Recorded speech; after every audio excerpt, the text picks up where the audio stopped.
This is problem 1596 on page 1036. Two 500 millimeter rods are pin connected at D as shown. Knowing that B moves to the left with a constant velocity of 360 millimeters per second, determine at the instant shown the angular velocity of each rod and the velocity of point E. Let me sketch it for you.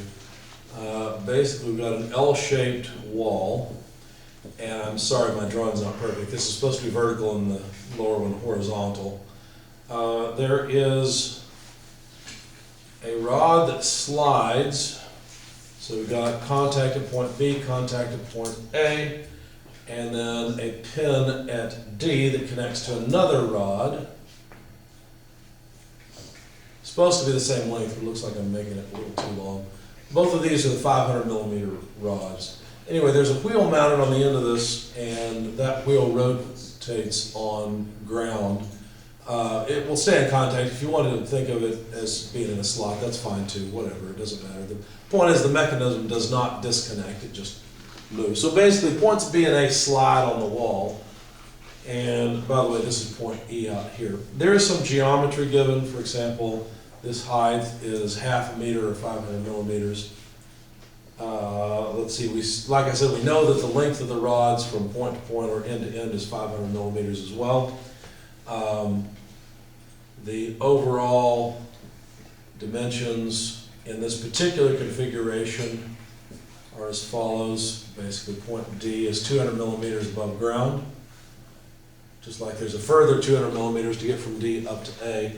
And then there's a spacing of 150 millimeters off the wall and 150 millimeters on to the end. So 150 millimeters from the wall to D, and from D then on to B. Okay, and then last dimension, there's a 250 millimeter dimension to get out to E. So that's all of the position information. So what did they tell us? B moves to the left. Let me change colors for the sake of this. Velocity of B is 360 millimeters per second to the left. And what they want us to find out, and let's make a note, B is 500 millimeters, and DE, well, equals DE. They want us to find out the angular velocity of each rod. So the angular velocity of, let's call it AB, and the angular velocity of DE, and then the velocity of point E. Okay. Questions so far? All right. How are we going to do this? Well, the first thing I'm going to do is locate the instant center of body AB, because look, body AB is my input. It's where I have information coming into the problem. I know something about the motion of this body. I know that this point moves to the left at 360 millimeters per second. I know that AB is constrained to slide on this wall, and I've got a bunch of geometry, so I think I can solve for the motion of body AB by itself first. Okay? What I'm going to go for first is the angular speed of the body. Now think about it for a minute, if you would. How is point A constrained to move? Vertically, right? So whatever velocity A has, it's going to be vertical. Maybe it's down, maybe it's up, I don't know, I don't care. The point is that the instant center then has to be along that line, just like since the velocity of point B is to the left, the instant center has to be along this line. Lo and behold, there's the instant center of AB, you see. This is the point that at this moment in time, AB appears to rotate about. Okay. So, couldn't I say that the velocity of point B equals the angular velocity of AB times the vector from, let's see, but we'll have to go from the instant center.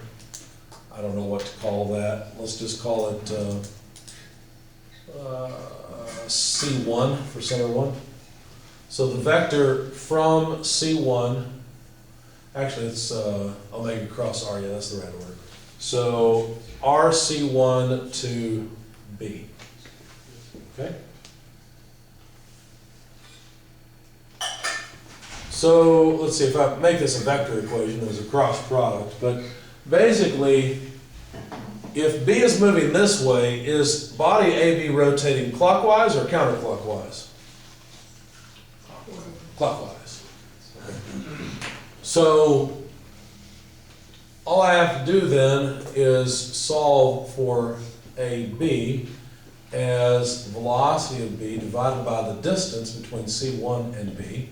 So that would be 360 millimeters per second divided by, let's see, what is the distance from C1 to B? Well, that's just 400 millimeters, isn't it? And let's note that this is a clockwise rotation because we've already figured that out. Okay. So technically it'd be a negative rotation. Okay, we usually take the coordinate system like this and then take counterclockwise as positive because x cross y is k, or x cross y is z. Positive out with a right-handed coordinate system. So take your calculators and take 360 divided by 400. What do we get? I should know that right off. 9/10. 9/10, thank you. So that means that omega AB is negative 0.9, and those would be radians per second. Okay, that wasn't too bad. What about the angular speed of body DE? Well, we have to know the center of rotation of body DE. Could we find it? Well, just graphically I think we could, because think about it. The velocity of point E has to be vertical. Now, is it moving up or down? I don't know, I don't care. I just know that a perpendicular line from this point means that the instant center of body DE is on that line somewhere. Because remember, the velocity of point E is vertical. It's up or down, I don't care, okay? How about the velocity of point D? Notice point D is a point on body DE, but it is also a point on body AB. Well, if the instant center of rotation of body AB is right here, couldn't I drop a line from the center of rotation to the point and say that the velocity has to be perpendicular to that line? But wait a second, this is a velocity on body DE, and therefore the instant center of rotation, C2, has to end up being right there, right? Now, I just did that in a sort of an intuitive way. I haven't actually put numbers to it and figured out the location, which I will need to do. But let me go ahead and do something really quickly. Let me calculate the velocity of D. Let me write it as a vector. Could I do that? Sure. All I have to do is write the velocity of point D in terms of a velocity I already know. What velocity do I already know? Velocity of B. But they're not equal. There's a relative velocity between D and B. But that relative velocity is just going to be an omega cross R type term. So plus omega dB cross R from B to D. So I need the vector from B to D. Well, that's easy enough to write down. And by the way, I know the angular speed, I wrote omega dB, but it's body AB. That's going to be the same as angular speed of AB. So it doesn't matter how much size of body AB I'm talking about, the angular speed will all be the same. So let's see. Velocity of point B is negative 360 millimeters per second in the I direction. The angular velocity of body AB is negative 0.9 k. Well, that would be what? Radians per second in the k direction. I have to cross that with a vector from B to D. But that's not a difficult vector to write down. It would just be half of the length. Well, actually, it's even easier. The I component would be negative 150. And the J component would be plus 200. And these are both millimeters. So let's just continue negative 360. I'm going to drop the units because obviously we're going to get millimeters per second in both. And now I need 90% of 150. Let's see now, let's be careful. K cross I would be J. So K cross I is positive, J negative times negative is positive. 90% of 150 would be 135.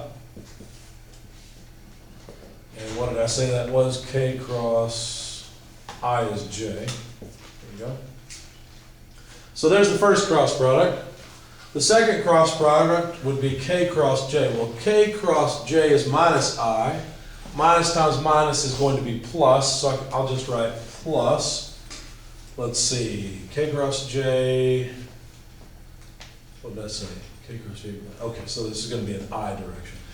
So I need now 90% of 200. Well, that's just 180. Okay.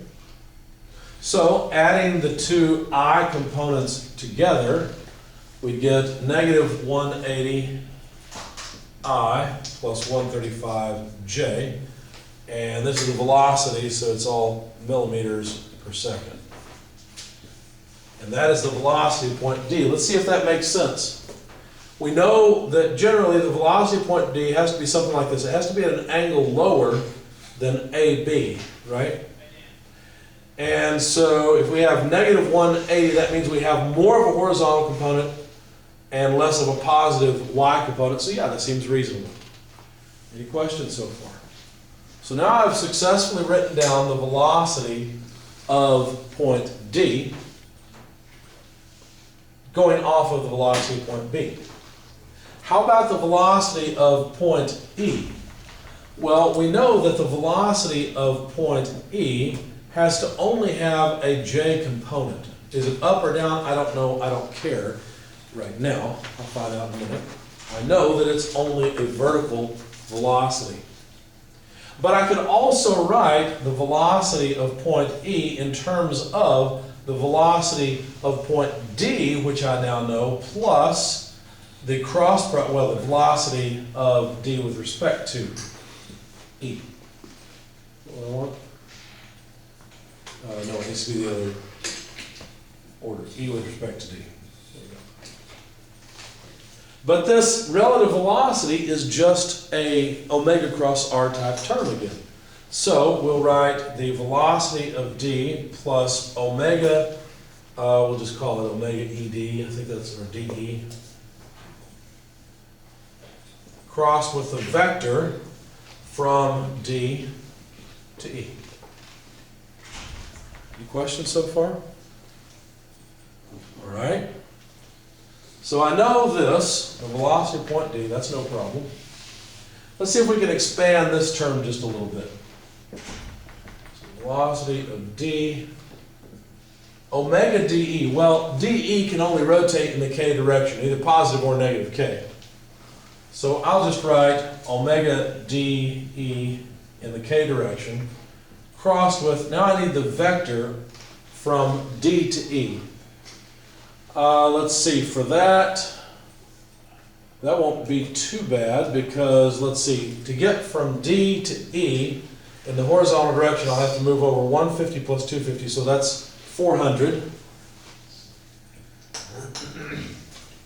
And then to get from D up to E, well, let's see, I think I'd move down 200 and up 500 for a move of 300 up total, right? So plus 300J, and these are all millimeter units. Okay. Now let's jot down, or let's insert the actual numbers for the velocity of D. Notice that the units would be millimeters per second. This would be radians per second. Once I multiply that by millimeters, we've got millimeters per second. So all of my units are millimeters per second. Why write them over and over again? But let's consider the cross product of K with I. Okay, and I is J. So plus omega dE times 400J. That's the first cross product. K cross J is minus I. So minus omega dE times 300. If we collect, K cross J was minus I. There we go. That's where my negative sign came from, but I need the I. So basically what we have here is negative 180 minus 300 omega dE in the I direction. And we have 135 plus 400 omega dE in the J direction. Okay. However, we already know something about the velocity point E, that is that it can only have a j direction motion. Therefore, this has to come out to 0, doesn't it? Because this is the I component. There cannot be any I component. The point's constrained to move vertically. So this has to be 0. With that in mind, we can calculate omega dE. So let's do that. Let me move over here. I just need a little bit of space. So negative 300 omega dE equals, let's pull that to the other side, 180, because of course this has to come to 0. Okay. So omega dE would have to be 180 over negative 300. And notice that the 180 has units of millimeters per second. The 300 has units of millimeters, so we're going to get radians per second. So take 180 and divide by 300. What do you get? Negative 0.6. So negative 0.6 radians per second is the angular speed. Now let's check and see if that matches our intuition. The fact that AB is rotating clockwise makes sense. Does it make sense that DE must also rotate clockwise? Well, if we're moving up like this, yeah, it does make sense. Because this point's going to have to move to the left, and so that means E is going to have to drop down. Okay? So the math worked out. It predicted that we would have a clockwise rotation direction. Okay? Now that we've got that, is there anything else we can do? Sure. We can find out the velocity of point E. That's what they asked for, because now look, this is the J component, which equals that J component, but now we know omega dE. So the velocity of point E, this side, must be equal to 135 plus 400 times negative 0.6. Okay? So take negative 0.6 times 400. What would that give us? Negative 200, negative 240. Mm-hmm. So negative 240 plus 135. 105? Am I thinking right? Yeah, negative 105. Negative 105. And those would be millimeters per second. So the velocity of point E. Now notice that VE, we said we don't know if it's going up or down. We basically assume that it's going in the positive direction because we just wrote a positive VE. We find that it's negative. Therefore, that means the velocity point is actually downward, which again matches what we expect, right? So this is negative 105 millimeters per second in the J direction. It's actually moving downward at 105 millimeters per second. Okay? What did I do here? Basically, I did two things. I used V equals omega cross R, and I used relative velocity, knowing that the relative velocity here, this piece, would always be omega cross R as well. And that's what I did. Once I found the instant center, I was able to use that. Now notice I didn't really find the instant center C2 for length DE. We could, but I'll leave that as an exercise for you, I think, because I've got other problems I want to go to. Any questions? I'm trying to understand your omega DE, the 180 over negative 300.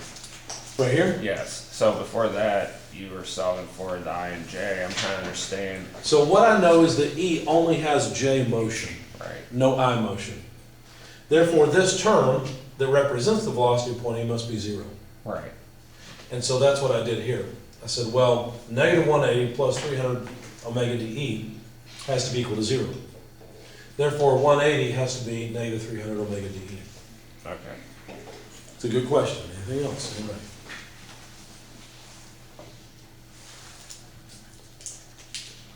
Nothing else? All right.